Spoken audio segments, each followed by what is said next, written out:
If you have a garden, you should probably be planting cover crops at different times of the year. There are so many benefits that it just makes sense. Join me today as I discuss some of those benefits and how to use cover crops in a home garden.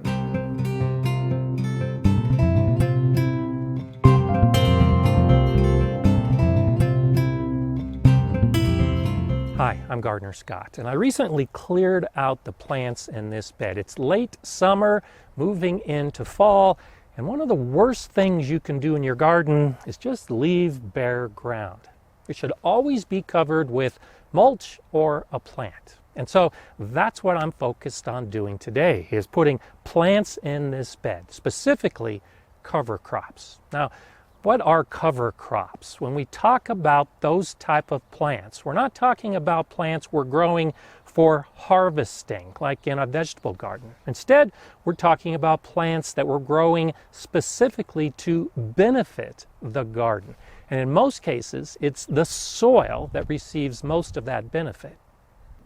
When we talk cover crops, we're talking about dozens of different types of plants that are commonly used in a home garden. One of the reasons we might use a cover crop is to reduce or prevent soil erosion. Another reason is to add nutrients into the soil. Cover crops can also do great at improving soil structure, particularly in clay soil. There are studies that show that some plants used as a cover crop can actually inhibit some of the insect pests that you might find in your garden. And one of the biggest reasons to have a cover crop is for the biodiversity that those different plants will bring to your garden. Cover crop plants will protect your soil from the harmful effects of the sun, particularly UV rays. Cover crop plants will also suppress weeds because they're growing in the bed and weeds aren't. When you have those type of plants in the bed, it helps retain the soil moisture within that bed as well. I like to use cover crops as a living mulch around plants in my vegetable garden that are actively growing. And one of the biggest reasons you may hear for using cover crops is that they generate a huge amount of biomass, plant material that can be turned into the soil or added to your compost pile. Any one of those benefits is reason enough to grow cover crops, and you can actually get all 10 benefits depending on the plants that you choose to grow. And that's where the problem comes in. There isn't a single plant that will give you all of those benefits. You will need to grow different types of cover crops. And that's why a lot of home gardeners just scratch their heads and don't do cover crops, because it can be confusing and it can be daunting to choose the right kind of seed for the right kind of plant. That's one reason why this year I went with a cover crop seed blend from True Leaf Market. And in this blend are 9 different types of plants, all with different benefits that I can give my soil and my garden. This is a Daikon radish that I harvested from this bed as I was clearing it. You can see how long it is. This is a plant that I was growing for harvest to use in my kitchen, but it's also a great cover crop. And this is one of the seeds that's included in the True Leaf Market blend. The reason this can be a good cover crop is because it can improve the soil structure. As this root burrows into the soil, it can actually break apart compacted soil. It's great for improving clay. So to include this in a blend is a great idea. And you don't often see deep roots like this mentioned as a cover crop, but it's something you should consider. Now, I've sown the Daikon radish seeds by themselves, and as you can see, Mala likes the idea of chewing on a Daikon radish. But how you choose to use this really raises its head in the spring. You can leave this root in the ground to decompose and add organic matter to the soil, or you can pull it out and add compost to fill that space. Either way, having Daikon radish as a cover crop is a great idea. Another seed in this blend is hairy vetch. And if you've been watching me regularly, you've heard me talk about hairy vetch before. It's one of my favorite cover crops, and I grow it year-round in some beds. In fact, I've got it growing right now in this strawberry bed. These beautiful purple flowers are great at attracting pollinators. But the main benefit of the hairy vetch is that it's a legume. It works with soil bacteria to take nitrogen from the air and fix it to nodules on the roots. So, by using legumes as cover crops, you can add nitrogen to the soil naturally, in addition to getting some of the other benefits that these plants might bring, like reason number 11, attracting pollinators with the flowers. Last year, I sowed winter rye seed in this bed, grew it through the winter and into the spring. It's great at suppressing weeds, retaining soil moisture, and in the spring, I pulled the plants and used them as a mulch on this bed. Well, the True Leaf Market blend has triticale, which is a hybrid of the rye and wheat, and it also has wheat as a separate seed. Both of those plants will achieve the same thing that I was using the winter rye for last year. A big consideration with growing cover crops is the time of year that you start the seed.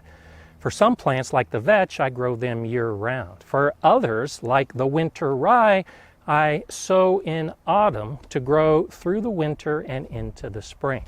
And that's an important consideration, is how much time these seeds will have to germinate and to grow. So in many cases, mid to late summer is an ideal time to sow these seeds so that you have time for the plants to develop into autumn. Depending on how harsh your winter might be, it might be enough to kill the plants, but you're still achieving some of those benefits because the biomass of those dead plants can still be used in your garden. If you can grow some of the cover crops that will survive winter, it's ideal. And in my case, the winter rye did pretty well. The True Leaf Market blend includes an Austrian winter pea, which can actually handle some pretty cold conditions. It's also a legume, so it'll add nitrogen to the soil, it'll give me the biomass later on, but more importantly, it will continue to grow as my winter sets in and the temperatures begin to cool. You can see that I'm already using either these specific plants or plants similar to the ones in this blend as a cover crop. But in the past, I've always bought individual packets of seeds or a lot of the same type of seed. I really like the idea that now I can buy a blend of the seed in bulk. And if this is intriguing to you at all, I'll put a link in the description below as to how you can get a blend like this. One of the things that I haven't used cover crops for is pest control. And as I look at this blend, I'm really amazed and actually pleased. It has rapeseed and a yellow mustard seed. Well, some studies have shown that those plants will actually suppress harmful nematodes in the soil. And they've also been shown to work against verticillium wilt, which can affect a lot of the plants we grow like tomatoes. So by including those type of seeds in this blend, I'm not only getting the benefits that I've talked about that I've actually achieved in the past, but for me at least, this is a completely new benefit. The idea of cover crops originated long ago with farmers, covering their fields during the fallow periods when they weren't growing crops. And one of the most common cover crops used by farmers is clover. And the last two seeds in this blend are a red medium clover and berseem clover. These are great to use in a home setting, but One of the problems with clover that is often discussed is that it can be difficult to get rid of. It can send down some deep roots, which is great if you're trying to improve the soil. And it can also add nitrogen to the soil. And it's a whole bunch of biomass that you can use in the soil. And if I were spreading an open area that I didn't want to till, I might stay away from clover. But within a raised bed, a bed that I'm going to be working in spring, clover actually makes a lot of sense. It's great at weed suppression as well. So to include it in a blend, I might not have thought of it, but now that I see it written down, it makes sense. It works with all of these other plants because that's one of the things you should try to look for in a cover crop blend is the height of the plants. You'll have a low plant like the clover, you'll have a higher plant like the Daikon radish with its deep root, and you'll have higher plants still with the wheat. And so with these plants growing at different levels, not only are you getting that biomass underground with the roots, but you're developing a lot of biomass above the soil with the height of the plants. In my climate, I can't keep my vegetable garden growing all year round, but I can keep plants growing going into winter as long as I choose the right kind of plant. And that's where the cover crops come in. Now in the past, as I've stated, I've done this individually, choosing specific plants for specific reasons. But when I did that, in each of these beds, I was only getting that 1 or 2 or 3 benefits from that plant.